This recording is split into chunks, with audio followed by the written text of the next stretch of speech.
अस्सलाम वालेकुम जी, सारा बरकत आपसे मुखातिब है। पाकिस्तान में एक बहुत बड़ी कंट्रोवर्सी, अहमद खान और मीनाल खान, पाकिस्तान की लीड एक्ट्रेसेस, पाकिस्तान में मिलियंस एंड मिलियंस में जिनकी फॉलोइंग है,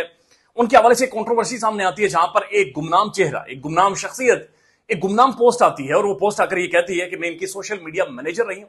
और इन्होंने ना तो मेरी तनख्वाह दी है बल्कि मेरे ह्यूमन राइट्स को वायलेट किया है। इनका रवैया बहुत तहजीक अमेज था। उसके बाद रोला पड़ जाता है, चूंकि इनकी बहुत बड़ी एक फैन फॉलोइंग है, क्योंकि जब भी टीवी चैनल्स पर ये बैठती हैं या फिर अपने ड्रामों में बातचीत करती है तो इनके मुंह से झाग निकलती है अखलाकियात का दर्स देते हुए। ये उल्टी छलांगे लगाती हैं कि इंसान को कैसे होना चाहिए, अपने से छोटे के साथ कैसे होना चाहिए, अपने से बड़े के साथ कैसे होना चाहिए। तो लोगों ने इसके ऊपर सवालात पूछे। जाहिर है पाकिस्तानी आवाम गजनी तो है नहीं कि वो भूल जाती होगी, तो लोगों ने सवालात पूछे कि आप टीवी पर हमें कुछ और सिखाती हैं जबकि जो असल हकीकतें सामने आ रही हैं वो कुछ और हैं। तो जब लोगों ने मजीद सर्च आउट करना शुरू किया और साथियों ने भी, तो फिर कुछ वीडियोस भी माजी में सामने आई। तकरीबन 1 साल पहले की वीडियोस आई जहां पर मुनीब भट्ट की की एक बर्थडे है और वहां पर अपनी नौकरानी के साथ, जो कि 12-14 साल की बच्ची है, उसके साथ एक बहुत ही तज़हीक अमेज सबके सामने रवैया रखा जाता है इन दोनों बहनों की जानिब से। तो उससे भी एक मोहर सख्त होती है कि शायद ये जो गुमनाम पोस्ट है इसके पीछे वाकई नहीं है, यकीनन कोई शक्ल मौजूद है और वो कोई सोच मौजूद है और वो सोच बुनियादी तौर पर इस लोगों को भामर करवाना चाह रही है कि जो इनके सफेद चेहरे आपको टीवी पर नजर आते हैं, इनके पीछे एक बड़ा घरौना और डरावना चेहरा है, उसको पहचाने। लेकिन उसके बाद इंटरेस्टिंग बात यह है कि जब जितनी भी आप कोशिश कर रहे हैं उस शख्सियत तक पहुंचने की, उस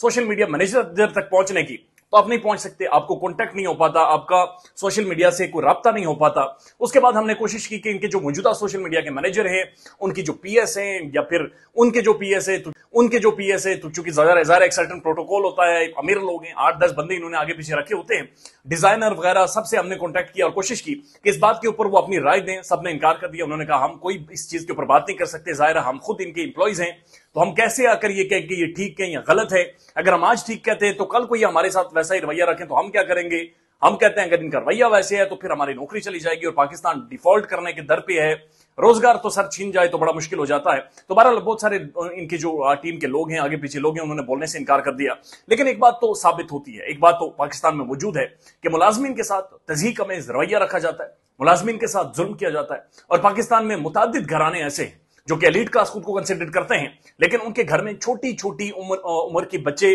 उनके मुलाजिम हैं, उनकी किचन हेल्प है, उनके घर का कामकाज करते हैं और उनकी उम्रें इतनी छोटी हैं कि 7-8 साल से लेकर तकरीबन 14-15 साल तक की बच्चियां उन्होंने बाकायदे से अपने घरों के अंदर रखी हुई हैं, उन्हीं के घर में रहती हैं, दिन नहीं रात नहीं, जिस वक्त मर्जी उठाकर जो काम मर्जी करवा लें, अपने बच्चों को बाहर लेकर जाते हैं, साथ उन्हें भी लेकर जाते हैं,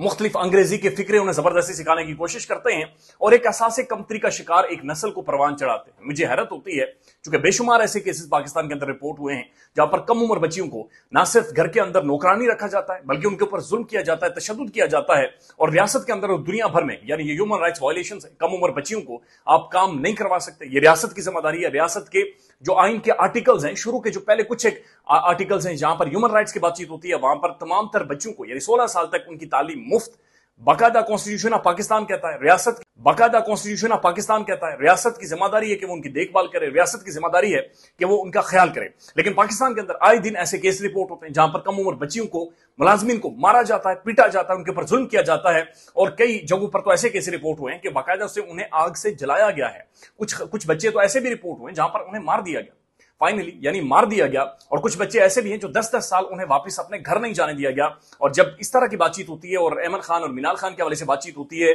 और उनकी सोशल मीडिया मैनेजर आकर इस तरह की बातचीत करती हैं, तो यकीन कीजिए महसूस होता है कि अहमद खान और मीनाल खान अकेले नहीं है बल्कि और भी बड़े बड़े मगरमच्छ हैं। और होप सो ये जो कंट्रोवर्सी बनी है इसमें से जो खैर का पहलू निकलना है वो यही निकले कि शायद कोई लॉ पास हो, शायद कोई रोला इतना पड़े, शायद कोई कंट्रोवर्सी